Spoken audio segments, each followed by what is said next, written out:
আমরা প্রথমে আসছি হচ্ছে কোরিয়ান ভাষা শিখছি, আমরা লটারি পাইছি, তো ভাষা শেখার কারণে আমরা মেহেরপুরে আসছি। তো এখন মনে করেন আমাদের পড়াশোনার জন্য আসতে হচ্ছে এখানে, কারণ অতিরিক্ত রোদ গরমেও আমাদের আসতে হচ্ছে, কারণ হচ্ছে আমাদের পড়াশোনা করতে হবে, লটারি পেয়েছি, কোরিয়া যাওয়ার উদ্দেশ্য আছে বা এটার জন্য আমরা আসছি। এখন রোদ মনে করেন অতিরিক্ত মেহেরপুরে অতিরিক্ত রোদ, আমাদের গ্রাম সাইড আছে মেহেরপুরে অতিরিক্ত রোদ। তো এখন আমাদের আসতে হচ্ছে, কারণ হচ্ছে আমাদের মানে এটা আমাদের দরকার, জীবনে একটা কিছু করতে যেমন ভাষা শিখতে হচ্ছে, তো আমাদের দরকার, তাই আমরা আসতে হচ্ছে। অসুস্থ বলতে শরীরে ক্লান্তি আসছে, অসুস্থ মনে করেন না হলেও অতিরিক্ত ক্লান্তি আসছে শরীরে, মানে পানি খেতে হচ্ছে, অতিরিক্ত শরবত খেতে হচ্ছে, তাও মনে ক্লান্তি যাচ্ছে না, এরকম মনে করেন সমস্যা। এই সাইডে গরমটা একটু বেশি, ওই জন্য রাস্তার মানে বাইরে ভেতর মানে গ্রাম থেকে মানুষ শহরে আসতে যাচ্ছে না এই রোদের তাপের জন্য।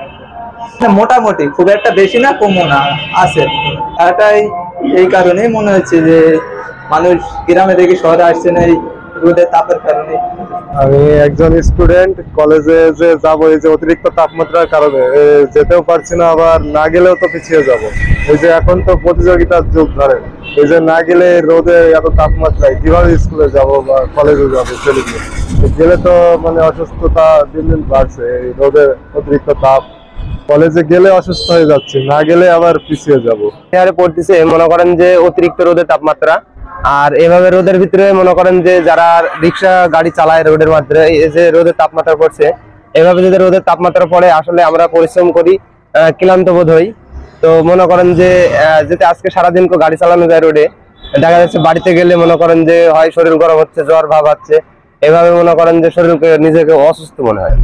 মানুষ মনে করেন সমানে রোডে বাইর হইতে পারছে না, মনে করেন যে তাপমাত্রা পড়তেছে, মানুষ কোথাও গেলে মনে করেন যে যাবে এই রোদের তাপমাত্রার জন্য বার হইতে পারছে না। মনে করেন যে এই জন্য আমরা রোডে ঘুরে বেড়াচ্ছি খালি খালি, ঠিক আছে, ইনকাম হচ্ছে না, ভাড়া পাচ্ছি না। এখন বর্তমান রোদের যে তাপমাত্রা, তাতে দেখা যাচ্ছে প্রত্যেকটা ক্ষেতে মানে খরচ চাপ বেশি।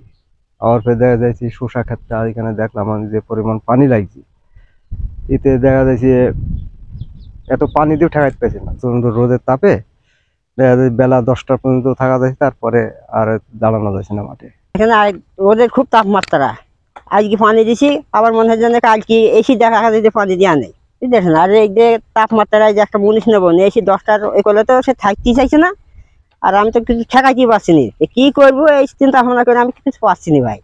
মুনিশ পাওয়া যাচ্ছে না, মুনিশ যদি একজনকে বলছি দেশে একটু তাপমাত্রা দিন, সে আজকে এসে আর কাজ আসছে।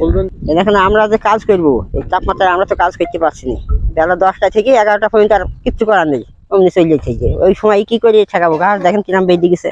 এই যে আমরা যে চাষাবাদ করছি এখন যে ফসল করবে খরার নিতে তো কোনো কিছুই হয়েছে না, মানে তিল বনবো ছাড় দিতে ইয়ে হয়ে যাচ্ছি, মাটিতে শুকিয়ে যাচ্ছি, আবার খরানিতে কাজ করতে পারছিনি, কলা গাছ পুড়ে যাচ্ছি, এত সার দিয়ে পানি দিয়ে কিছু করতে পারছিনি, ক্ষতি হয়ে যাচ্ছি, গাছ মানে পুড়ে যাচ্ছি, পাতার সব মাথাগুনা পুড়ে যাচ্ছে, মাথাগুনা মানে এই খরানি। তাতে বৃষ্টি হলে একটু ভালো হইতো, এই যে খরানিতে ক্ষেত আমরা যত সার পানি দিচ্ছি আরো নষ্ট হয়ে যাচ্ছে, মাথা পুড়ে যাচ্ছে। যদি এখন যাতে একটু বৃষ্টি হয় পরপর দেখা যায় সপ্তাহখানি পরপর দেবে, ক্ষেতটা আমাদের ভালো হবে। এখানে মোটর হচ্ছে আমি চালাই, এই মাঠে আমার মোটামুটি অ্যাভারেজ 100 বিঘি জমি আছে।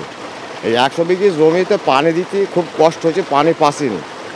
তারপরে বিদ্যুৎ সবসময় থাকছে না, বিদ্যুৎ যদি না থাকে তাহলে পানি তো দিতে পারবো না, ধানও হবে না, পাটও হবে না, কোনো ফসল হবে না, আবার মোটরটাও ফুটে যাবে। কঠিন খরানি, এই খরানিতে আমরা মাঠেও থাকতে পারছি না। এখন বর্তমানে আমাদের যা পানির চাহিদা তা শ্যালো তো তোর কথা মোটরেই পাচ্ছি না। ভোরবেলা থেকে শুরু করে রাত 12টা পর্যন্ত আমাকে মোটর চালাইতে হয়, আবার ভোর ফজরের নামাজের সময় এসে আবার শুরু করি, তাও সব জমি শেষ করতে পারছি না, পানি নেওয়ার অনেক নিচে।